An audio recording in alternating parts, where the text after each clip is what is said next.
Before the sun rose over the mountains of Adwa, the world believed Africa could be divided, conquered, and silenced. Across the continent, foreign flags were being planted on ancient lands. Kingdoms were falling. Borders were being drawn by men who had never walked the soil they claimed to own. But on one cold morning in 1896, in the rugged highlands of Ethiopia, history changed direction. Thousands of Ethiopians stood ready. Farmers, nobles, soldiers, priests, women, scouts, horsemen, and commanders had come from every corner of the empire. They spoke different languages. They came from different regions. They carried different traditions. But on that day, they stood under one purpose: to defend Ethiopia, to defend freedom, to defend the dignity of a people who refused to kneel. Across the mountains, the Italian army prepared for battle. Italy came with ambition. It came with colonial confidence. It came believing Ethiopia would become another possession in Europe's race for Africa. But Ethiopia had a different answer. By the end of March 1st, 1896, the hills of Adwa would witness one of the greatest victories in African history. A victory that shocked Europe. A victory that inspired Africa. A victory that proved independence was not a dream. It was something worth fighting for. This is not only a story of war, it is a story of unity, a story of leadership, a story of strategy, sacrifice, courage, and national pride. This is the story of Emperor Menelik II, Empress Taytu Betul, and the Ethiopian people who stood together when history called their name. This is the story of Adwa. To understand Adwa, we must first understand the storm gathering around Ethiopia. The late 19th century was one of the most dangerous periods in African history. European empires were hungry for land. Britain, France, Germany, Portugal, Belgium, and Italy were racing across the continent, searching for territory, resources, trade routes, and power. This period became known as the Scramble for Africa. It was not a peaceful age of discovery. It was an age of invasion, pressure, forced treaties, military conquest, and political deception. European leaders spoke of civilization. They spoke of progress. They spoke of bringing order to Africa. But behind the words were weapons, profit, and empire. In 1884 and 1885, European powers gathered in Berlin to discuss the future of Africa. Maps were opened, lines were drawn, claims were made, but the people of Africa were not invited. No African emperor sat at that table. No African queen was asked for permission. No farmer, priest, trader, warrior, or elder was allowed to speak for the land they lived on. The fate of millions was discussed as if Africa were empty. By the end of the 19th century, much of the continent had been placed under European control. Ancient kingdoms were surrounded. Local rulers were pressured into agreements. Some were tricked. Others were defeated by force. Italy was one of the newer European powers. Unlike Britain or France, Italy had only recently become a unified nation. Its leaders wanted colonies to prove that Italy belonged among the great powers of Europe. Their eyes turned toward the Red Sea. The Red Sea was not just water. It was a doorway between Africa, the Middle East, India, and Europe. Whoever controlled it could influence trade, military movement, and global power. Italy established its colony in Eritrea along the Red Sea coast, but for Italian ambition, the coast was not enough. They looked inland, they looked toward Ethiopia. To Italian officials, Ethiopia seemed like the prize that would complete their colonial dream. But Ethiopia was not an ordinary target. Ethiopia had an ancient imperial tradition. It had powerful regional leaders. It had churches, monasteries, warriors, merchants, scholars, and a deep memory of independence. Its mountains were not just geography, they were fortresses. Its people were not strangers to struggle. They had defended their land before. Italy believed Ethiopia could be divided, pressured, and controlled. That belief would become one of the greatest mistakes in colonial history. At the center of Ethiopia's resistance stood Emperor Menelik II. Menelik was more than a battlefield leader. He was a strategist, a diplomat, a modernizer, a ruler who understood that Ethiopia was surrounded by a changing world. He knew that courage alone would not be enough.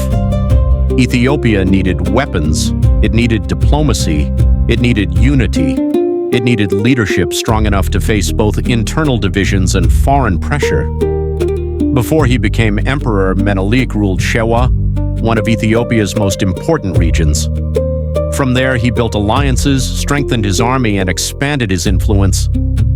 When he became emperor in 1889, he inherited a proud empire, but also a complicated one. Ethiopia was not one simple political body. It was a vast land of regions, nobles, faith communities, ethnic groups, languages, and traditions. To defend it, Menelik had to bring its leaders together. He worked to modernize the country. He imported firearms. He negotiated with foreign powers. He strengthened the army. He encouraged the growth of Addis Ababa, which would become Ethiopia's capital. But Menelik did not stand alone. Beside him stood one of the most powerful women in Ethiopian history, Empress Taytu Betul. Taytu was not a silent figure in the background. She was politically sharp, deeply patriotic, and fearless in moments of crisis. She understood power, she understood diplomacy, and most importantly, she understood deception. When Italy tried to use diplomacy as a weapon, Taytu recognized the danger. She warned against surrendering Ethiopia's independence through clever wording and foreign pressure. Her voice mattered in the royal court. Her judgment mattered in the national crisis. Her determination helped strengthen Ethiopia's resolve. During the campaign, Taytu helped organize support and morale. She became a symbol of courage at a time when the nation needed clarity. Menelik and Taytu together represented a leadership partnership shaped by strategy and patriotism. They knew that Ethiopia could not survive as divided provinces. It had to stand as one nation. And when the call came, Ethiopia answered.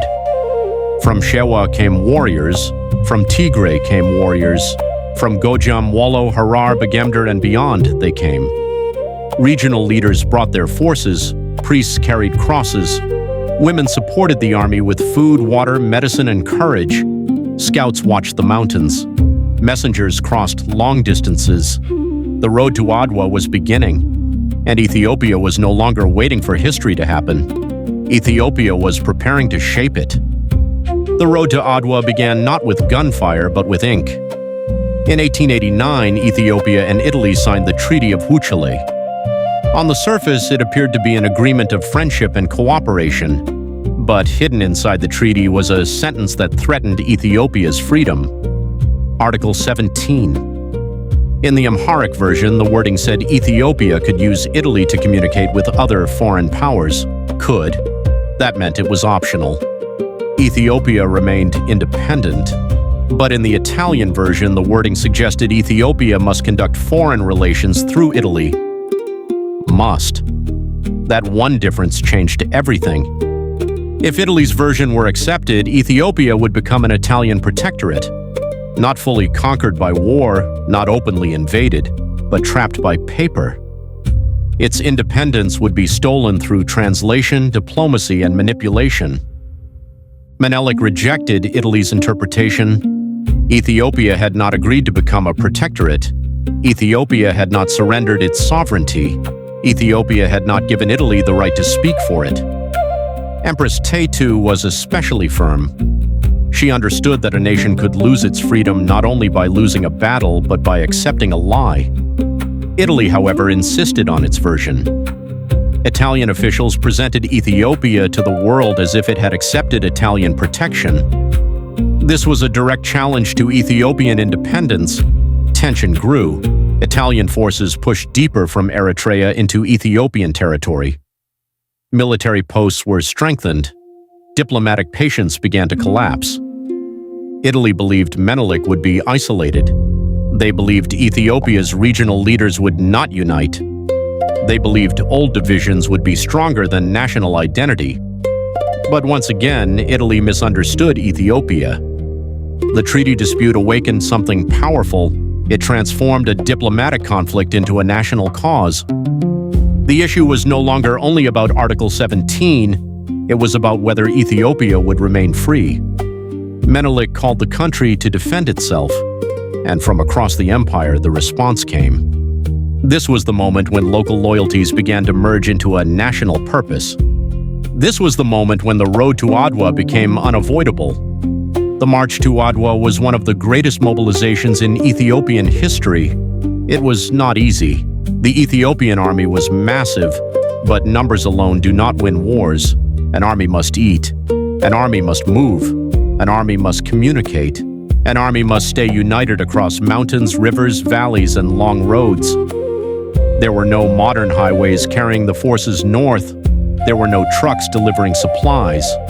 Movement depended on people, animals, discipline, local knowledge, and determination. Yet the Ethiopian army continued forward. Thousands upon thousands moved through the highlands. Some carried rifles, some carried spears and shields, some rode horses, some led animals loaded with food and equipment. Priests walked with crosses and prayers.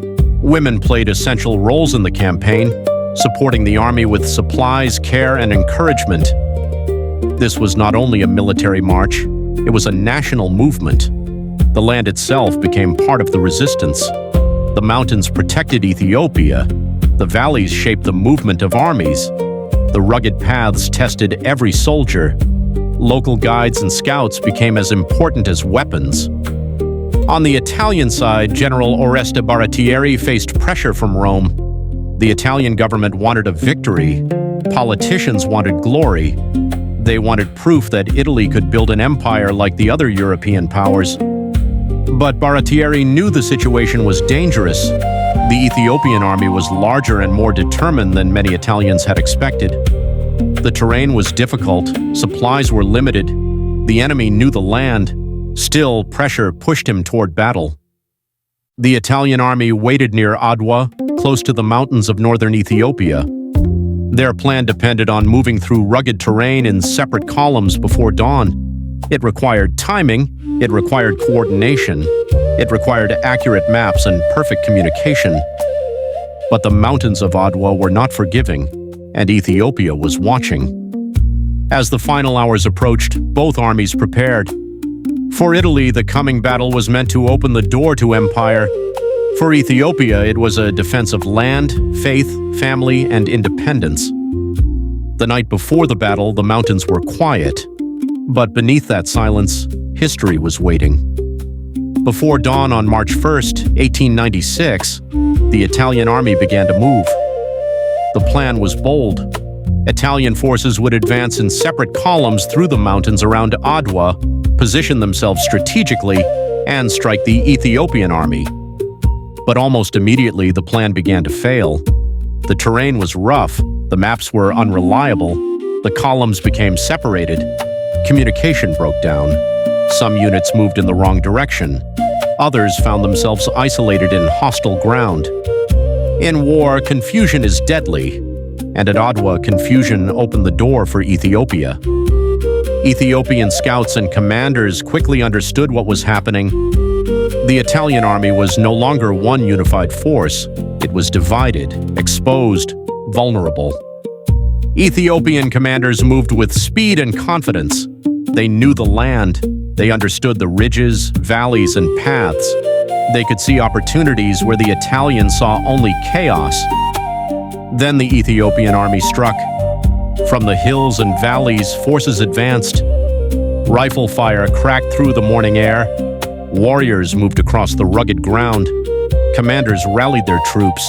Priests raised crosses and prayed over the battlefield. The sound of battle echoed through the mountains. Menelik coordinated the broader campaign, holding together the national army. Around him, regional leaders played crucial roles. Ras Alula, Ras Makanan, Ras Mikhail, Ras Mengesha, and many others contributed to the Ethiopian victory. This was not the triumph of one commander alone. It was the triumph of a united people. The Italian brigades, separated from one another, struggled to survive. Some fought fiercely, but they could not recover from the failure of coordination. One isolated force after another came under overwhelming Ethiopian pressure. The battlefield became a disaster for Italy. The confidence of empire collapsed under the weight of Ethiopian resistance. By the end of the battle, Italy had suffered a crushing defeat. Thousands of Italian soldiers were killed, wounded, or captured. The army that came to conquer Ethiopia was broken, and on the hills of Adwa, Ethiopia stood victorious.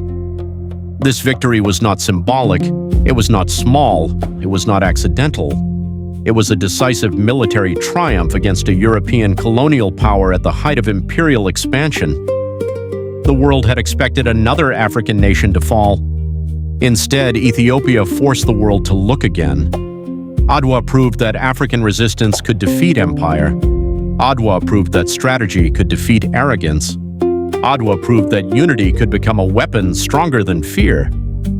On March 1st, 1896, Ethiopia did more than win a battle.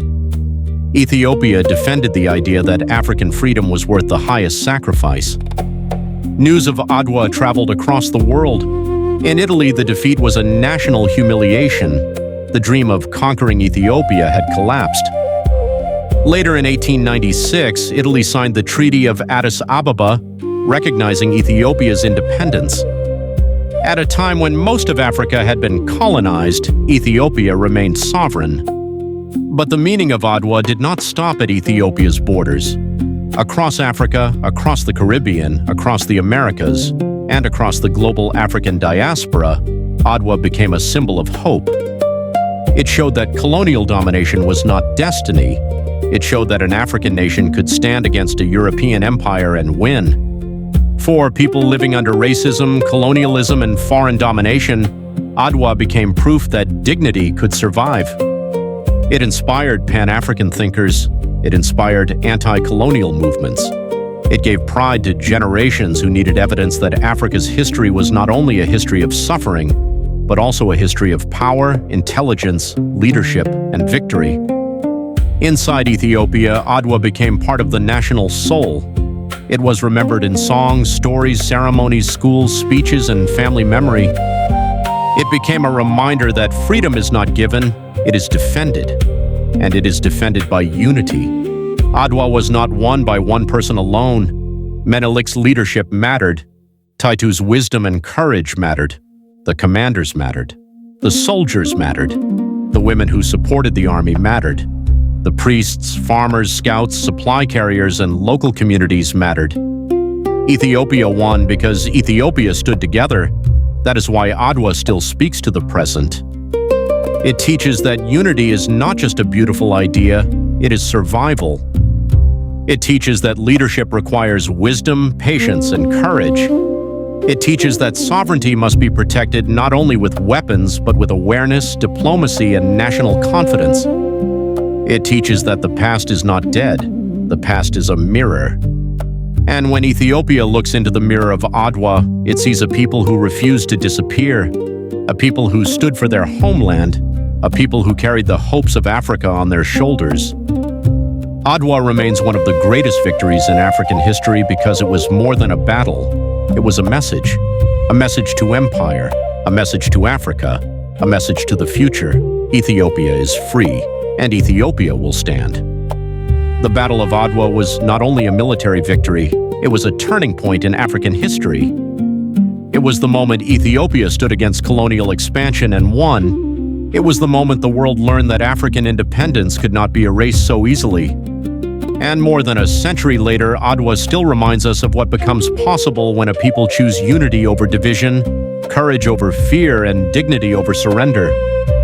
If this documentary helped you understand the power and importance of Adwa, please give this video a thumbs up, subscribe to Ethio History-Life, and turn on notifications for more powerful stories from Ethiopian history and life. In the comments, tell us, what part of Adwa inspires you the most? Was it Menelik's leadership, Taytu's courage, the unity of the Ethiopian people, or the global impact of the victory? Thank you for watching. Stay curious, stay proud, and we'll see you in the next chapter of Ethiopian history and life.